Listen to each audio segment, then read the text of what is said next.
ചെന്നിത്തല ആഭ്യന്തരമന്ത്രിയാകും ആവശ്യത്തിന് വഴങ്ങിയിരിക്കുകയാണ്. V D Satheesan വിശദാംശങ്ങളുമായി രഞ്ജിത്ത് അമ്പാടിച്ചിരിക്കുകയാണ്. രഞ്ജിത്ത്, ഒടുവിൽ ആവശ്യത്തിന് വഴങ്ങിക്കഴിഞ്ഞു വി ഡി സതീശൻ.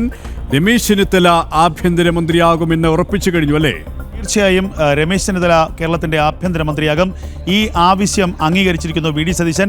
ഞാൻ നേരത്തെ കഴിഞ്ഞ ബുള്ളറ്റിനിൽ സൂചിപ്പിച്ച പോലെ തന്നെ ദേശീയ നേതൃത്വത്തിൻ്റെ ശക്തമായ സമ്മർദ്ദമുണ്ടായിരുന്നു. മുഖ്യമന്ത്രി സ്ഥാനം നഷ്ടപ്പെട്ട താൻ ആഭ്യന്തര മന്ത്രിസ്ഥാനം ലഭിച്ചില്ലെങ്കിൽ മന്ത്രിസഭയിലേക്ക് ഇല്ല എന്ന കടുത്ത നിലപാട് രമേശ് ചെന്നിത്തല സ്വീകരിച്ചിരുന്നു. രമേശ് ചെന്നിത്തലയെ പിന്തുണച്ച് കേരളത്തിലെ കോൺഗ്രസിൻ്റെ മുതിർന്ന നേതാക്കളും സമുദായ നേതാക്കളും രംഗത്ത് വന്നിരുന്നു.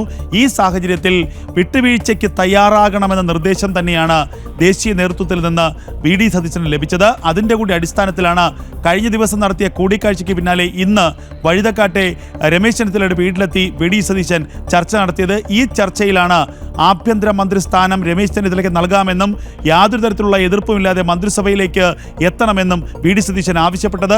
കൂടാതെ രണ്ട് മൂന്ന് ആവശ്യങ്ങൾ കൂടി വി ഡി സതീശന് മുന്നിൽ രമേശ് ചെന്നിത്തല ഉന്നയിച്ചു. ഒന്ന്, അൻവർ സാദത്തിനെയും IC ബാലകൃഷ്ണനെയും മന്ത്രിമാരാക്കണം.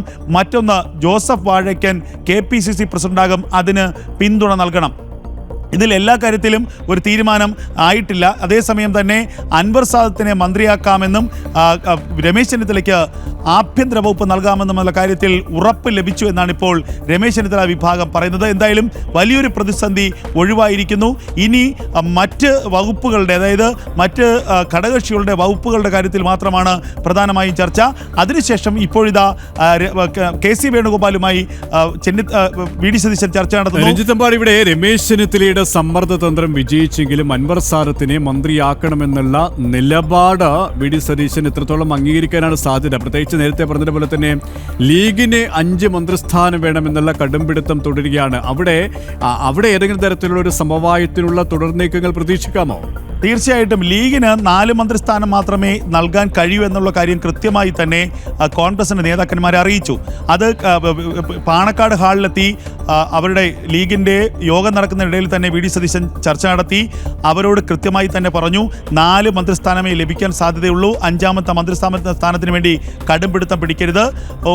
ഏതെങ്കിലും ഒരു ക്യാബിനറ്റ് പദവി, ഞാൻ നേരത്തെ സൂചിപ്പിച്ച പോലെ തന്നെ ഭരണപരിഷ്കാര കമ്മീഷൻ ചെയർമാൻ അടക്കമുള്ള ക്യാബിനറ്റ് പദവികൾ നൽകാം. തൽക്കാലത്തേക്ക് അനുനയിച്ച് മുന്നോട്ട് പോകണം. കാരണം ഇപ്പോഴത്തെ പ്രതിസന്ധി എന്നുള്ളത് ലീഗിന് കോൺഗ്രസ് വഴങ്ങി, ലീഗിൻ്റെ കടുത്ത നിലപാട് കൊണ്ട് വി ഡി സതീശൻ മുഖ്യമന്ത്രിയായി എന്ന തരത്തിൽ ഭൂരിപക്ഷ സമുദായങ്ങൾക്കും അതുപോലെ തന്നെ മറ്റ് സമുദായങ്ങൾക്കുമൊക്കെ അതൃപ്തിയുണ്ട്. ഈ സാഹചര്യത്തിൽ ലീഗ് ഇനിയും കൂടുതൽ കടുംപിടുത്തത്തിലേക്ക് പോവുകയാണെങ്കിൽ അത് മന്ത്രിസഭാ രൂപീകരണത്തെ തന്നെ സാരമായി ബാധിക്കും. ആദ്യമൊന്ന് ഭരണം തുടങ്ങട്ടെ, പിന്നീട് കാര്യങ്ങൾ പരിഹരിക്കാം. അപ്പോൾ പ്രധാനപ്പെട്ട 4 വകുപ്പുകൾ നൽകി ലീഗ് 4 മന്ത്രിസ്ഥാനം കൊണ്ട് തൃപ്തരാകണം. ഒരു ക്യാബിനറ്റ് പദവി നൽകും. അതുപോലെ PJ ജോസഫിന് 1 മന്ത്രിസ്ഥാനം നൽകും.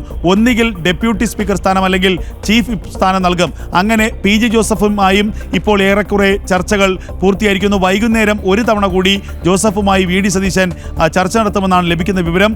കടുംപിടുത്തത്തിനില്ലാതെ തന്നെ 1 മന്ത്രിസ്ഥാനവും 1 ഡെപ്യൂട്ടി സ്പീക്കറോ ചീഫ് വിപ്പ് സ്ഥാനമോ കൊണ്ട് കേരള കോൺഗ്രസ് ജോസഫ് വിഭാഗവും തൃപ്തിപ്പെടും. പിന്നീട് CP ജോണിന് 1 മന്ത്രിസ്ഥാനം നൽകണം. RSPക്ക് 1 മന്ത്രിസ്ഥാനം നൽകണം. KK രമയ്ക്ക് ചിലപ്പോൾ 1 മന്ത്രിസ്ഥാനം നൽകേണ്ടി വരും. പിന്നീട് അവശേഷിക്കുന്നത് 12 മന്ത്രിസ്ഥാനമാണ്.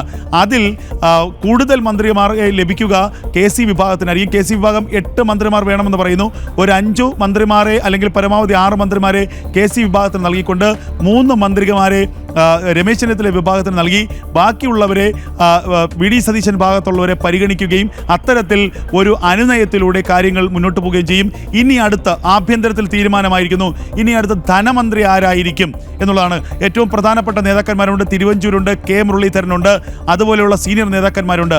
അപ്പോൾ അതിലാരെയെങ്കിലും ധനവകുപ്പിലേക്കും പരിഗണിക്കേണ്ടി വരും. സ്പീക്കർ സ്ഥാനത്തേക്ക് PC വിഷ്ണുനാഥിൻ്റെ പേര് ഉയർന്നു കേൾക്കുന്നു. PC വിഷ്ണുനാഥിന് മന്ത്രിയാകണമെന്ന നിർദ്ദേശം വിഷ്ണുനാഥ് മുന്നോട്ട് വയ്ക്കുന്നു. ഇങ്ങനെ ഇനി കോൺഗ്രസിനുള്ളിലുള്ള ആഭ്യന്തരമായ ചില പ്രശ്നങ്ങൾ മാത്രമേ ഉള്ളൂ. ഏറ്റവും വലിയ പ്രതിസന്ധി കോൺഗ്രസ് മറികടന്നിരിക്കുന്നു. ആഭ്യന്തര വകുപ്പ് രമേശ് ചെന്നിത്തലയ്ക്ക് നൽകാൻ തീരുമാനമായിരിക്കുന്നു. രമേശ് ചെന്നിത്തല തൃപ്തനായിരിക്കുന്നു. വി ഡി സതീശൻ അതിന് സമ്മതിച്ചിരിക്കുന്നു. രമേശ് ചെന്നിത്തലയുടെ സമ്മർദ്ദ തന്ത്രം ഒടുവിൽ വിജയിച്ചിരിക്കുന്നു. ചെന്നിത്തലയ്ക്ക് ആഭ്യന്തര വകുപ്പ് നൽകാൻ സമ്മതിച്ചിരിക്കുകയാണ് നിയുക്ത മുഖ്യമന്ത്രി വി ഡി സതീശൻ.